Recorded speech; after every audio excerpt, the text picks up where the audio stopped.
मुंबईत गेल्या 84 तासांपासून सुरू असलेल्या संततधार पावसामुळे संपूर्ण शहर ठप्प झाले. या पावसामुळे 2 व्यक्तींना आपला जीव गमवावा लागला आणि एक व्यक्ती बेपत्ता आहे. मुंबईतील दैनंदिन आयुष्य पूर्णपणे विस्कळीत झाले. भारतीय हवामान विभागाने IMD 18 आणि 19 ऑगस्टसाठी रेड अलर्ट जारी केला. त्यानंतर बृहन्मुंबई महानगरपालिकेने BMC सर्व शाळा आणि महाविद्यालयांना सुट्टी जाहीर केली. ऑगस्ट 19, 2025च्या सकाळी या दुर्दैवी घटना घडल्या.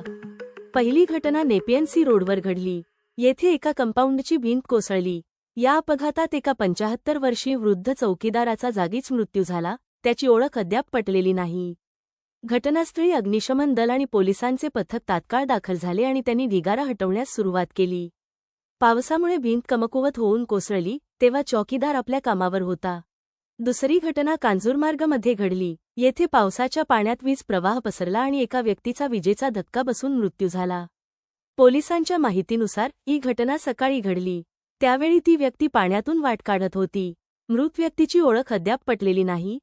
या घटनांनी मुंबईतील पावसाळ्यात सुरक्षिततेवर पुन्हा गंभीर प्रश्नचिन्ह निर्माण केले.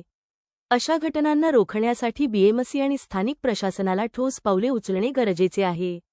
शहराच्या अनेक भागांमध्ये पाणी साचले आहे, त्यामुळे वाहतूक पूर्णपणे थांबली आणि लोकांना मोठ्या त्रासाला सामोरे जावे लागत आहे.